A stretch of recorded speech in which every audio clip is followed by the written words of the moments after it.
Written communication. The hunter wants to see one PowerPoint with bullet points for decision rather than a long story in words. What's in it for me is an important message, and so are overall figures. Proof of content can be very important too. An executive summary at the beginning of every document can help the hunter to be prepared. They will most probably skip the rest of the messages. The scientist wants in-depth knowledge rather in words or Excel than in PowerPoint. Leave no details out and be careful with too tight deadlines. A plan can be helpful information, but deadlines are best estimated precisely by the scientist him or herself. If you are having a meeting, then send the information out in advance, including what decisions to be taken that you are looking for, and be prepared for lots of questions on details. State clearly the risk and issues to avoid surprises. The nurse wants to know about the implementation phases. What are the steps from the presentation and until the tasks are delivered completely? What are the steps in every task that has to be done? The nurse is normally not that occupied with whether it's a PowerPoint or a Word document. Show a plan with all the steps, for instance in Excel. State clearly who are supposed to do what. If you are having a meeting, then send the information out in advance. The nurse likes to be prepared to be able to ask questions. The conqueror wants to know about the mission behind your suggestion. Pictures and an oral compelling story are better than pages of information in words, unless the long story is compelling reading. Leave the numbers and figures out. They do not read them anyway. Focus on dreams and how you see that they can come true. The conqueror normally prepares during the meeting, so no need to send anything out in advance. Depending on who is the leading voice in the audience, you can make your presentation to match best as possible to ensure you get the decisions or the ownership that you need. The leading voice can be the top executive, a representative from a central unit, the most successful manager, or maybe the one who thinks he or she is. You have to know who are taking decisions and who are influencing the decision makers. Here's an example of how to write a presentation in a Word document if you have 4 people to present to: 1 hunter, 1 scientist, 1 nurse, and 1 conqueror, and they have equal power to decide. If you will make an oral presentation, you can use the Word document as preparation ahead of the meeting and incorporate the main points in a PowerPoint presentation to be used at the oral presentation. This document is about a suggested change and can be used as a template for any message you want to send upwards and where you expect the upper levels to discuss and make decisions. Here are the headlines one by one, and you can find the full template when entering Get Started on this topic. Purpose of this document. Since the hunter is quick on foot to decide whether something is interesting or not, you must start by stating what the purpose is. Write only 1 or 2 sentences like, "The purpose of this document is to present information about new customer needs. This is to enable the management to take firm decisions for future products based on the latest analysis." Make sure that there is an appealing "what's in it for me" in the sentence. Main conclusions, executive summary. This is for everyone's benefit, but a necessity for the hunter. Make it short and focus on what's in it for me and what you expect from the decision makers. For example, you need to decide upon investment versus expected return on investment, resource allocations, steering committee members, and follow-up procedures. Background. All 4 profiles would like to know how this particular subject came up. Why is it important and what happened until now? Make this part short as well, and if you have some in-depth information like an important analysis, you can help keep especially the hunter and conqueror focused by putting that part in an appendix at the end of the document. State, you can find a thorough analysis in Appendix 1. Purpose. Explain what the to-be situation will be. You can draw the to-be chart of a process if needed. If the picture gives an overview of what the audience is to discuss and take decisions upon, you can help especially the conqueror by leaving the picture in. The scientist and the nurse will most probably want all the details, so put that in an appendix at the end of the document. Answer questions like these. How will processes change? How are people's mindset and behavior expected to change? What new learning is needed? How does new and old fit together? What do the company and people have to invest in this change?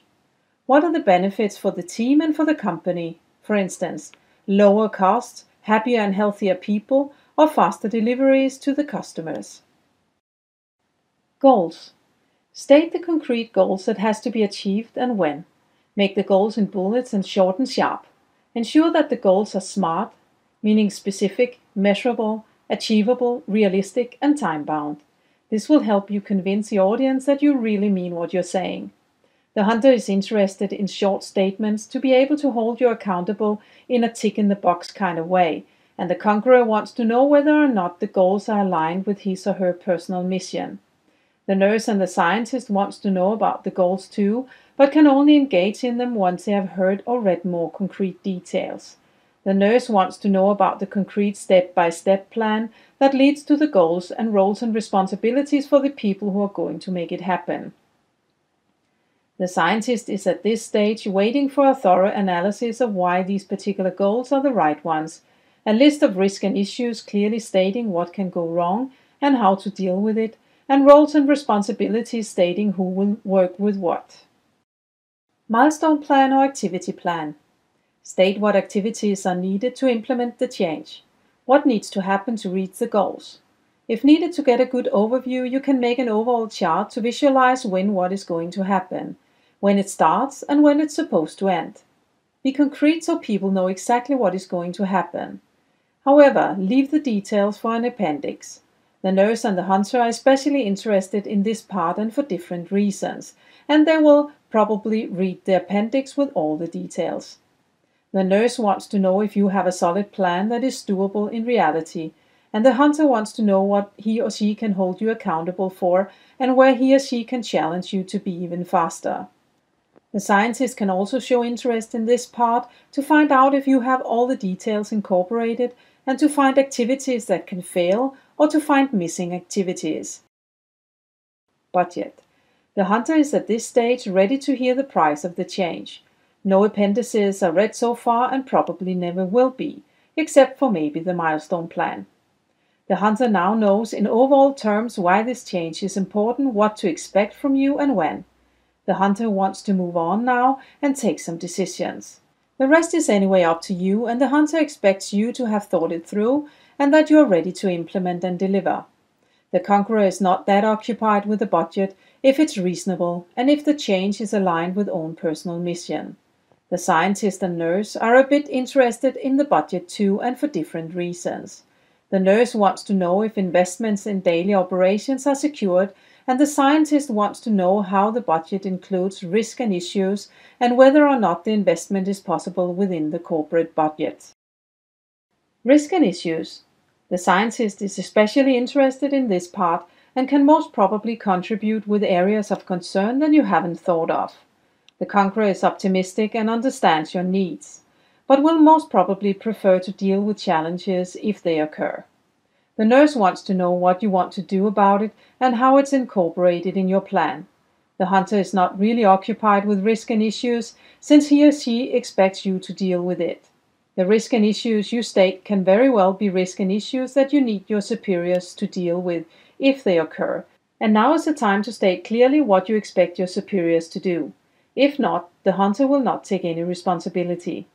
State the superior's responsibility so clearly that you can ask, "Do you want to do this?" and they can answer, yes or no. The scientist and the nurse will most probably read an appendix with a thorough description of the risk and issues. Put that part in an appendix.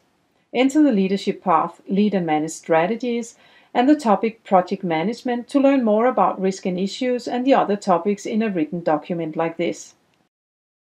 Stakeholder communication. State who are involved in the change, what you expect to communicate and when. All 4 profiles are interested in hearing that you have made a plan. The hunter leaves it up to you to do what you think is right to do, but will be aware of possible stakeholders at levels above. They will most probably want to deal with communications to levels above personally. The other 3 profiles will most probably ensure that you are invited to the upper levels, even though the scientist will try to micromanage what you say for everything to be said. Based on the written document, you can make a PowerPoint presentation to help you in an oral presentation. Be aware of how you balance your oral presentation so you sum up for the persons who haven't yet prepared, and that would most probably be the hunter and the conqueror. They have been too busy with other things and haven't come around to it or have forgotten it. Don't be alarmed, it's quite normal. State what kind of dialogue you would like to have. Plan what kind of dialogue you believe the participants in the meeting should have to be able to take the necessary decisions. Bring in experts or others who can contribute with facts and opinions in the dialogue. State what kind of decisions you expect to have to create a movement in your team. If you do not expect the next level's decisions on anything, some managers can see this as a waste of time, and meeting between management levels should create a movement. Alternatively, it's pure information and can be sent out instead. People can then decide whether the information is need to know or nice to know for them to do their job right. The more time you spend on information, the less time you get for dialogue and decisions. Ask yourself if the information you give is for your own benefit or for the audience. When people give too much information, it's often because of having proof that certain things have been told. It's a kind of cover my ass. Fear that dialogues and decisions are not as one expected it to be. Fear of lack of recognition and appreciation. The nurse and the scientist will probably remember what has been agreed upon, but the conqueror and the hunter can forget. The conqueror because this person easily gets distracted by other important visionary issues, and the hunter because they have a selective memory. They remember what benefits them and denies to have any responsibility for failures or for promising something they for some reason can't keep. That is why you need to take notes. If no one else is, send an email to sum up on decisions taken. Keep your email as documentation. Oral communication. The hunter expects you to be straight to the point. What are the benefits and what are the pitfalls? Be as fast as you can be by presenting headlines only and leave the decisions up to your superiors. If the hunter needs more information, they will ask you. Unless you know already what is top of mind for the hunter, you will not be able to guess their questions and therefore have to prepare lots of answers that you may not have to use anyway. Hunters expect you to present issues which they can say yes or no to. Either they say yes or no, or they send you back to prepare what's missing for them to be able to take a decision. They may also make a project out of it to postpone the decision making. Decisions are the most important for hunters, and postponing decisions is also a decision. Do not be misled by a critical tone. If you were not welcome, they would not have invited you at all. Personal feelings from you or anybody else is not very important. The scientist expects you to be able to answer whatever detailed question that pops up. If not, they expect you to be better prepared next time. Scientists would rather have longer meetings or more meetings than rushing into decisions. Things have to be done right and preferably perfect. Mistakes are not an option, and that is why you only know what the right decision is once things turns out to be successful. Focus on planning is therefore the most important in the presentation, and monitoring progress to prevent mistakes is equally important. Yours or others' personal feelings are not an important issue. The nurse expects you to discuss every step in your plan to make sure that it's doable in the real world. They also expect you to discuss people's feelings and will most probably be empathic, viewing a matter from the employee's position. They would like to discuss the situation in more meetings than just one, since they need to reflect in between meetings to ensure that the plan will work. They will not be satisfied with the first 3 steps. They want to see the whole plan and assess it. Involvement of the employees is a must. The conqueror expects you to focus on the vision. If they can find a connection between what you're suggesting, the corporate mission, vision and values, and their personal mission in life, they will support you all the way. If they can't see the connection, they will lose interest and start focusing on more important matters on their mind. They are not doing this because they believe that you are less important. They do it because you haven't caught their attention. They need a question from you like, "What do you think?" to get them back into focus. If you have all 4 profiles in the room, you will most probably find that none of them will be really happy with your presentation, no matter how you do it. One person wants you to be quick on foot and the other to dig into details. One person wants you to focus on task and the other on the impact on people. If everyone is really happy with your presentation, it is most probably because of reasons like you have a solution to a critical dilemma, you are on their side in a difficult matter and delivers the proofs, you have taken the time to lobby ahead of the meeting to show them one by one how they can personally benefit. If you're not sure that the audience will accept your presentation as you planned it to be, you can benefit from letting the audience decide the form and the time limit. Let the audience make a deal. You can do that by asking, I have planned a presentation ahead of this meeting. What I want to know before I start is what you need to hear from me to be able to take your decisions. How much do you want me to speak in bullets, and where do you want me to go into details? How much are you interested in hearing about the task, and how much on my perception of people's reactions? How much time do you have for this meeting? This way you get the audience to make a deal and for you to follow their decision. Any irritation from any of the participants in the meeting will fall back on themselves and not on you and what you want to achieve.